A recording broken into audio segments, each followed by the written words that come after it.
ये क्या हो गया भैया? भैया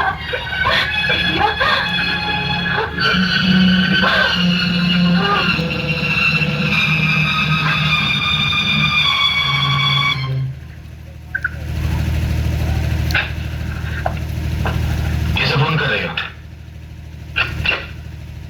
मैं तुम्ही को फोन लगा रही थी। क्यों, क्या बात है? मैं पूछती हूँ कि तुम चाहते क्या हो कि मेरा बेटा मर जाए? क्या मतलब? तुमने तो उसकी शक्ल ना देखने की कसम खा रखी है और वो मेरे बेटे की जान के पीछे पड़ी हुई है। देखो मैं कह देती हूँ, या तो तुम उसकी शादी करके उसे इस घर से निकालो, वरना मैं ये घर छोड़ दूंगी। मैंने राम जी को खत लिख दिया है, उसका जवाब आता ही होगा। आओ बेटे आओ। देखिए राम जी का बेटा अमर आया है। अरे अमर, जीते रहो बेटा, जीते रहो। आओ बैठो बेटा। राम जी नहीं आए तो क्या हुआ? जमाना बदल गया है। अगर शादी ब्याह के फैसले घर के बड़े बूढ़ों की बजाय लड़का लड़की कर लेते हैं तो उसमें हर्ज क्या है ना बेटा? जी, कुछ चाय वगैरह का इंतजाम करो। हाँ हाँ क्यों नहीं। अरे सूरज बेटे, लक्ष्मी से कहना कि जरा चाय ले आए। अमर बैठो तो मैं अभी आता हूँ। बैठो बैठो बेटा। बेटा जी, हमारी लक्ष्मी बेटी बहुत भली भाली है और घर के कामकाज में तो उसका जवाब ही नहीं। अरे ये लो आ गई। हाँ लक्ष्मी बेटी। नमस्ते जी। अमर जी, ये मेरा बेटा सूरज है। हेलो हेलो, बैठो दीदी। बैठो अमर बेटा। जी सूरज बेटा देखना तो किसका फोन है? जी, एक्सक्यूज मी। बेटी लक्ष्मी चाय बना दो। तुम दोनों आपस में बातें करो। तुम बच्चों में मेरा क्या काम? मैं चलती हूँ। हाँ?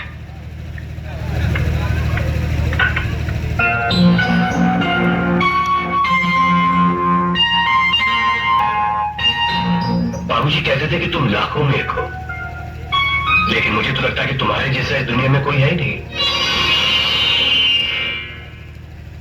है क्या?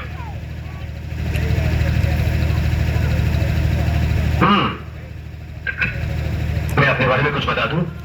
मैं एक फौजी हूं और एक फौजी दो चीजें बहुत जम के करता है, एक तो वार और दूसरा प्यार। मुझे तुम पसंद हो। अब रहा तुम्हारा फैसला, वो तुम्हारे हाथ में है। अरे ये क्या, आपकी आंखों में आंसू?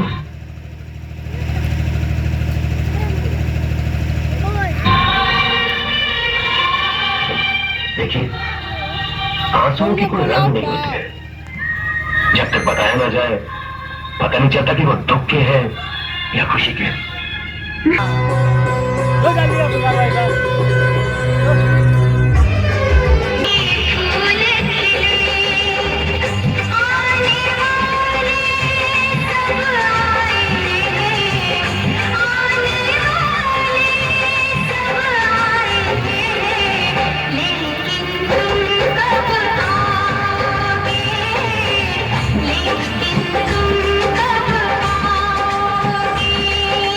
सावन आया, बादल छाए,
सावन आया बादल छाए बुलबुल चहकी फूल खिले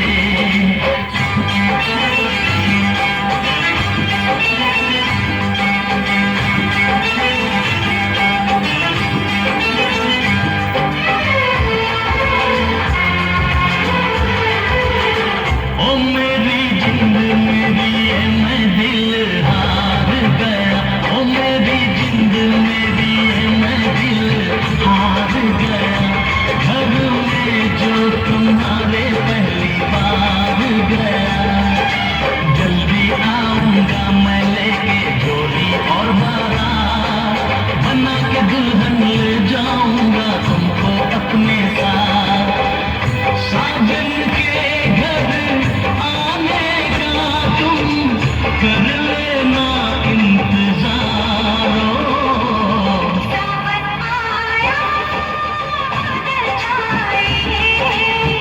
बुलबुल चहकी फूल खिले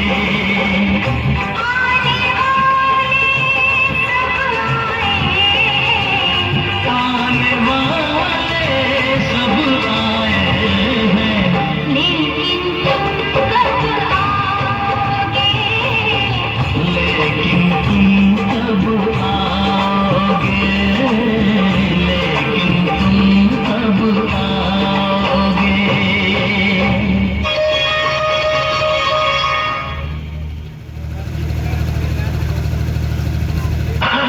दीदी क्यों कैसे लगे मेरे जीजा जी? ये पक्की करती है, लेकिन उसके खर्च के बारे में भी कुछ सोचा है? मैं तो उस बलात् पर एक पैसा भी खर्च नहीं करूंगी।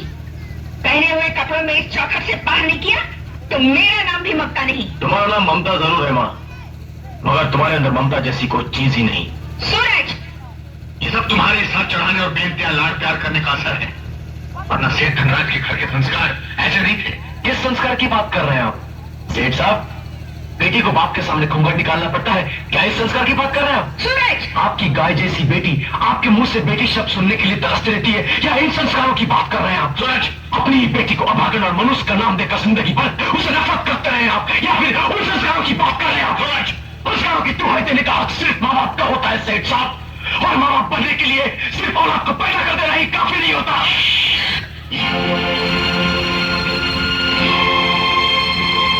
जाते कहा है सेठ साहब, रुकिए।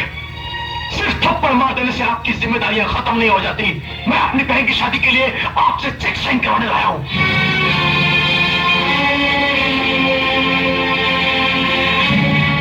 मैंने भीख और खैरात देना बंद कर दिया है। मैं भीख नहीं, अपना हक मांग रहा हूं सेठ साहब, और जिसके ना मिलने की सूरत में मैं आपको कोर्ट में खड़ा कर दूंगा। मुझे कोर्ट में खड़ा करेगा? मुझे सेठ धनराज को? हाँ, सेठ धनराज को। मैं अपनी बहन की खुशी के लिए कुछ भी कर सकता हूं। तो ठीक है, मैं चेक भी कोर्ट में ही साइन करूंगा। कैसी बातें कर रहे हैं आप? कम से कम अपनी इज्जत का तो ख्याल कीजिए। लोग क्या कहेंगे कि बेटे ने बाप पर मुकदमा कर दिया, और फिर एक चेक ही की तो बात है, साइन कर दीजिए। कम से कम इस बहाने उस मनुष्य से हमारा पीछा तो छूटेगा।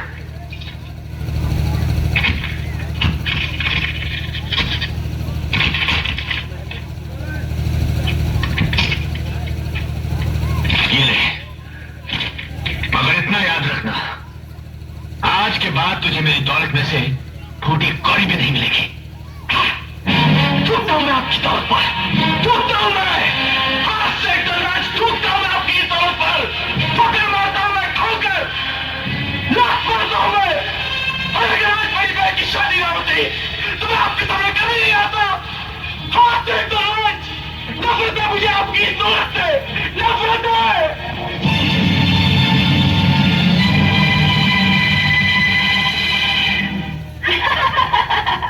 फौजी मिला है 12 बोर की बंदूक वाला, सारी रात शिकार करेगा इस सोने की हिरनी का।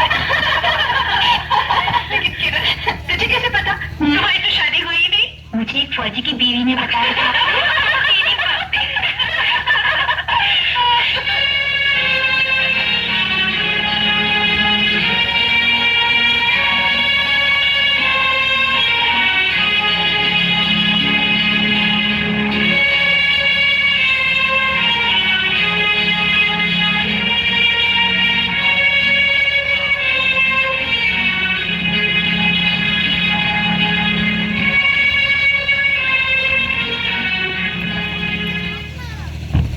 बाबूजी,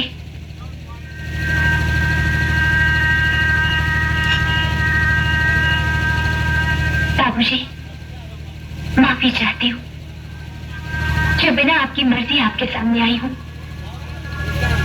मगर विदाई के क्षण ने आपकी अभागन बेटी के पैरों में इतनी ताकत भर दी कि मैं अपने आप को आपके पास आने से रोक न सकी।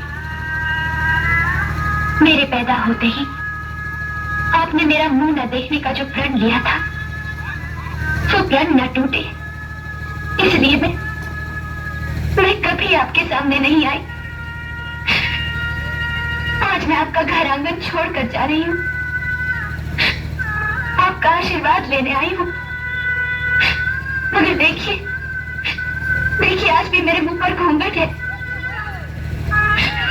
लेकिन ये कर्मों का कैसा लेख है बाबूजी कि एक बेटी अपने बाप के सामने घूंघट की ओट में खड़ी है। मुझे आपसे कुछ नहीं चाहिए बाबूजी, बस सिर्फ एक बार मुझे बेटी कहकर मेरे सर पर हाथ रखकर मुझे आशीर्वाद दे दीजिए। सिर्फ एक बार बाबूजी, सिर्फ एक बार। फिर अगर आपके जीते जी मैं मर भी जाऊं तो मेरी लाश पर मरके की चुनरी आपकी इच्छा हो तो उड़ाना।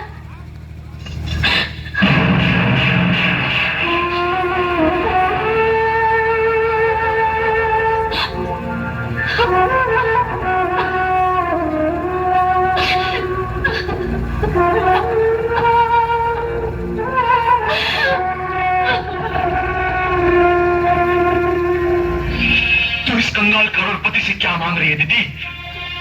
अरे इनकी बिलों में तेरे लिबास के लिए चुनरी नहीं, बेटी का बाप के सामने मुंह छुपाने के लिए पर्दे बनते हैं।